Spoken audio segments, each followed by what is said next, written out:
The Vice Chancellor, sir, will be represented by Excellencies Archy of Faculty of Environmental Sciences, our Alebu Dean, the Provost of College of Earth Sciences, the Director of Institute of African Studies, and my wonderful students, King and Queen. You are all welcome. The title that I've developed for this gathering is simply put as Hegemonic Rivalry and the New World Order, understanding realist and idealist perspective, understanding realist and idealist perspective. It is, I have it in 5 categories, or 4 categories. Number 1 is introduction and conceptual clarification. Number 2 aspect is the theoretical approaches to the study.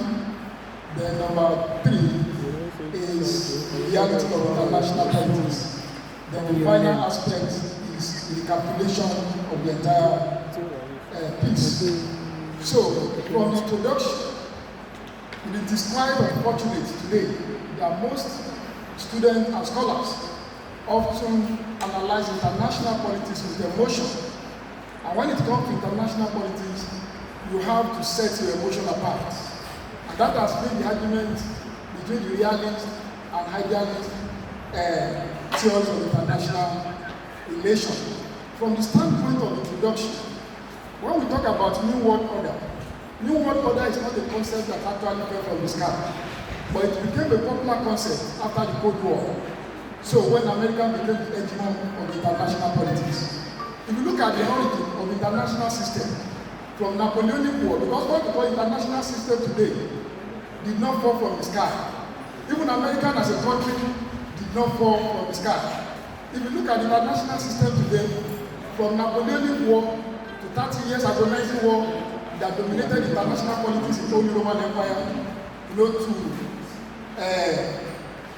First and Second World War, and different wars that have dominated the international system over the years, you will realize that the driving force of the international system is power, not international law.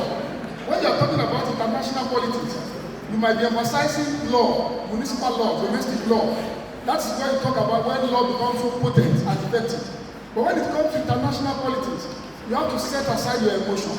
But it's unfortunate that even scholars approach international issues, analyze international issues with emotion and their personal idiosyncrasy. So when we talk about world order, it means before you have world order, there was an old order. So before world order, what was the order that was invoked? The order that was invoked was dominated with a concept that we call multipolarity. And when you talk about multipolarity, it's an international arrangement that allows many countries to lay claim to that concept of hegemon, being the superpower. No country realized that one was more powerful than the other. That was why Germany under Adolf Hitler had the effrontery to attack Poland without anything. Because at that time, Germany did not realize that America was powerful than Germany. And even the Britain did not realize that Britain was powerful than Germany. So that was what they call multipolarity, an international political arrangement that allowed many countries to lay claim, as superpower. No one was more powerful than the other. So that was multipolarity, and it can also be characterized. It can also be categorized as Cold World Order. But immediately after the Second World War, Cold War started. If you check most literature, I normally emphasize for my students, you will see that they will tell you that Cold War started in 1979. No, Cold War started almost immediately after the Second World War. That was 1945. That was when Germany and UK, the United Kingdom, USSR and US invaded Germany. So Germany was technically recolonized. That is why if you look at what America is doing today, it's not a new phenomenon in international politics. Germany experienced the same thing when Adolf Hitler committed self-suicide. When he was to be arrested, in fact, they had to set up the Tokyo trial and Nuremberg trial to try the perpetrator of the Second World War. And Adolf Hitler was number 1 on the list. But unfortunately, he committed self-suicide. So America and USSR technically colonized Germany from 1945 to 1991. That was through what they call Potsdam Agreement. That was the agreement that allowed Germany and the USSR to administer what they call Eastern Germany. So American administer what they call Western Germany. In fact, surprisingly, surprisingly, America introduced a currency in Germany during that time that they called Busonia. The USSR introduced a currency that they called Kamanjatura. So Germany was technically recolonized between that period. And because before this Cold War, Germany and US were on the same page. They all belonged to what they call Allied power. In the First World War, they formed Alliance, Entente, and Triple Alliance. During the Second World War, they formed Allied power and Axis power. Axis power goes to Japan, Italy, and Germany. Allied power, USSR, US. It means US and USSR were on the same page prior to the Cold War. But what actually started Cold War was how to administer Germany. They had problems. They were fighting that they wanted to exterminate Adolf Hitler. Adolf Hitler was exterminated, but their personal interest began to unfold. So that was when they now began to have problems. So to the extent that America wanted to capture Eastern Germany, they introduced what they call blockade, what is popularly known in the literature of history as Berlin Wall. That's called blockade. Blockade implies it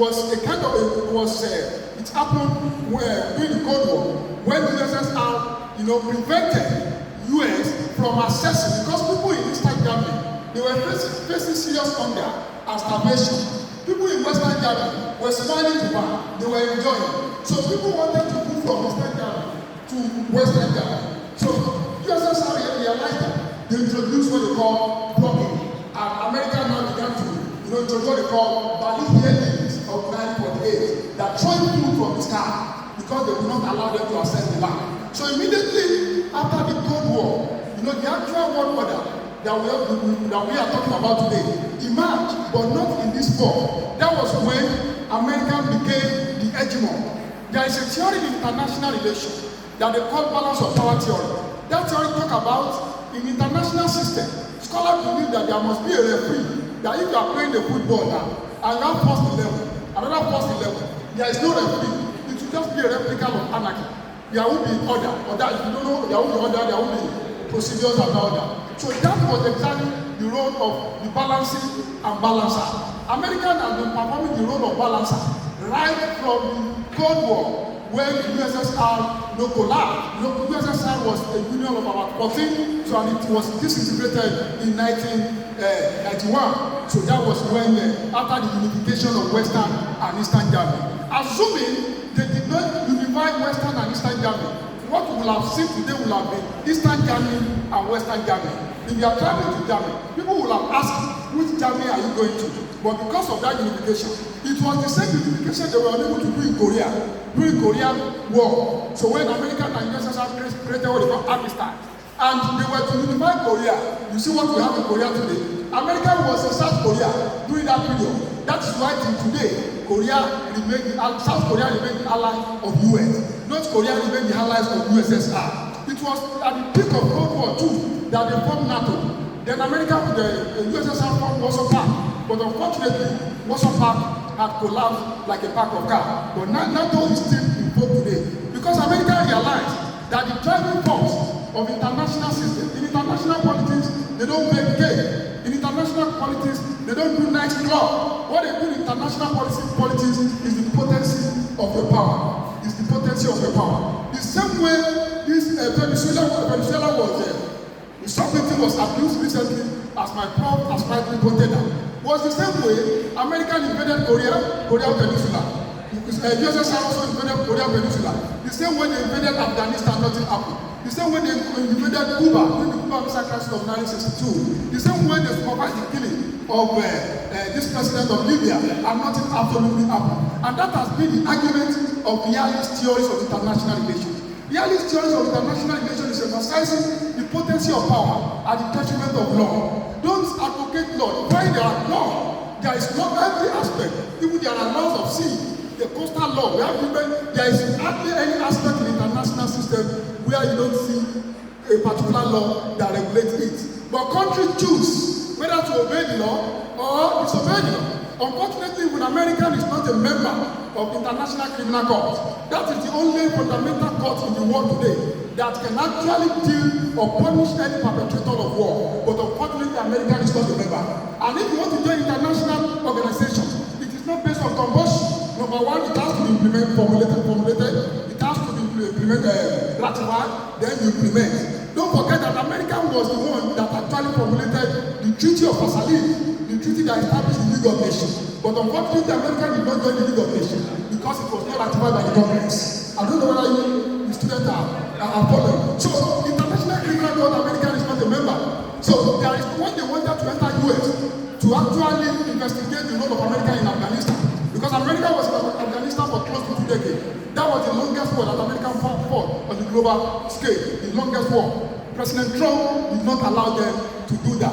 When he was talking about Venezuela, was anchoring, making justification on drugs, terrorism, and what have you. But when he eventually achieved his aim, I was expecting President Trump to go to Venezuela and begin to destroy all the buildings for drugs where they normally, the factories where they produce drugs and all that. But I was shocked I didn't see something like that. What I saw was the economic strategic interest of the United States of America.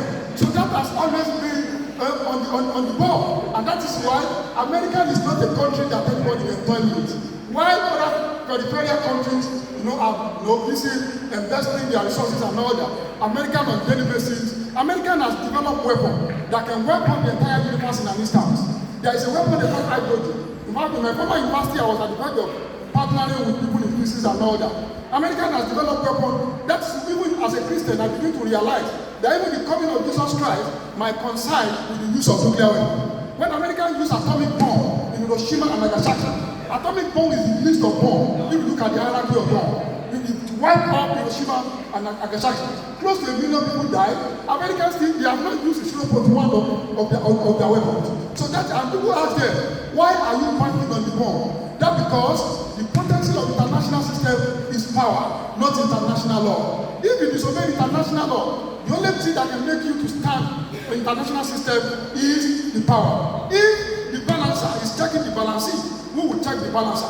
During the Cold War, Americans signed a treaty they call SOT 1, SOT 2, Strategic Arms Limitation Treaty. After the Cold War, even during the Cold War too, they signed another treaty they call START 1, START 2, Strategic Arms Reduction Treaty. Those treaties are just to press bulldog. America did not follow it. We have International Day for the elimination of atomic bomb. But look at it today. Instead of eliminating atomic bomb, countries begin to pile up atomic bomb on a daily basis. And that is why, as a student of international relations and political science, the potency, what makes international system, in fact, the grandmother of the international system is power, not peace. So if you are talking about the role of America, we have Vienna Convention on Diplomatic Relations, we have Vienna Convention on Law of Treaty. There is no law that supports the whole kind of American action in Venezuela. But if you violate law, you must have power that will enable you. Look at what America did in Sokoto. It's against the sovereignty. That the Vienna Convention on Law of Treaty talk about, if you identify American treaty, American cockroach in Nigeria, you are not expected to kill that cockroach. You cannot go to America. That is why countries sign what they call the reparation treaty. Nigeria signed the reparation treaty with America if they want to, if there is any criminal that is out there having a safe haven in the US and they want America to repatriate. So they have treaties to that effect. Because you cannot just go to that country and invade the country. Because sovereignty is the supreme power of the state to decide over its subjects without any external or internal aggression. Why countries like America maintain the just sovereignty? Countries like Nigeria or all those peripheral countries are maintaining what we call de facto sovereignty. That was what even prompted the theory of dependency theory that was propounded by David Ricardo. The list was of the notion that if you look at Latin America maintained the same geographical affinity with countries in North America. But if you look at their level of development, it's continent apart. So Latin America failed to develop. They now realize the basis of their development is their proximity with the US. If they want to actually develop, they must break the yoke, the chain of proximity. So America is America, and America will protect our interests first before they protect any other interest. Now in the final analysis, President Trump will have done a very big mistake, but thank God he was able to. I discussed it somewhere, and that was exactly what played out. The annexation of Crimea. When you annex country, or we have more than 30 autonomous countries. Go Kosovo is not a country. Palestine is not a country. South Ossetia is not a country. It's under Georgia. Kosovo is under Serbia. We have self-autonomous countries. We have Luke and Donetsk region that Russia was trying to take, from Ukraine. So you see big countries. What even the leverage they have been poisoning on the ability of countries they are able to, self-autonomous countries they are able to annex, and that is what Venezuela has technically become. So now the Greenland is under Denmark, and America wanted to annex Greenland, because of strategic interest. Denmark is a prominent player in NATO. So once we begin to deploy military against NATO member, just because of Greenland, that will have been the end of NATO. But thank God he has reversed that, because immediately they realized that he wanted to deploy troops to that region. They began to send their troops, Denmark and other European allies. Because America too, as a superpower, the strength of America is embedded in NATO. When they wanted to kill Salah Bodé, they said it was done by NATO. When they wanted to kill all the prominent terrorists on the global scale, it was done by NATO.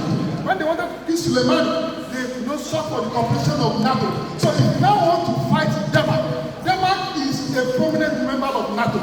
It's like a mother trying to fight his children. That will have weakened the influence of America. But it's often better for countries to be leveraging on soft power as against hard power. And that is what China is doing. They say America is the largest economy today, followed by China. America is the largest military today, followed by Russia. But now what China is doing is they are leveraging their own power on soft power. You see every phone, you see China is everywhere here now. You check your pocket, you see China. Check your bag, you see China. But look at America now. The economy of America saturated. You see their product everywhere in the 80s and the 90s. But look at it today. China has overtaken. While America was banking on military, while America is banking on military, China is banking on economy. I wrote a paper during COVID-19. I call it politicization of COVID-19. And I said, look, I identified about 4 waves of COVID-19. The first wave was happened in China. The second wave was in US. When COVID-19, during COVID-19, President Trump made a very careless statement. Yes. President Trump made a very careless statement. He said Chinese virus. He regarded COVID-19 as a Chinese virus. And that statement gathered international opprobrium and condemnation. What President Trump referred as Chinese virus eventually became American virus. America was the largest victim of COVID-19. America buried more Americans than China buried more than China. So that's because during COVID-19, instead of America to look at how to cooperate with China so that they can stop the spread of COVID-19 at the second wave, they did not do that. Americans taught their military. No, that is why the emerging students should understand there are some war that will not come in form of combatants. COVID-19, some scholars describe COVID-19 as war. So Americans have built hydrogen, nuclear weapon. They thought that every war will come in form of combatant. But COVID-19 did not respect hydrogen, did not respect nuclear weapon, did not respect intercontinental ballistic missile. Now that was why America had to bury more. Many years ago, America invested $2 trillion on their military weapon. Just now, in fact, President Trump has been emphasizing that 5% of all NATO member GDP must be dedicated to NATO, gross domestic product. You know what about domestic product? The totality of what you have in your country, 5% of it must go to the military. Go and look at the budget of military of the US. You will see that they are just banking on weapons, banking on bombs. As if bomb is what will take us to the next phase. So an American, apart from atomic bomb, they use Hiroshima and Nagasaki. We have not witnessed any nuclear war on the global scale. This one that will have happened was that of Cuban Missile Crisis. That two of them pushed the weapon. But in international relations, they are what we call deterrence. I'm having something here, but I'm not ready to use it. Once you are aware that I have it, you have to maintain your territory. And that's the reality of international politics.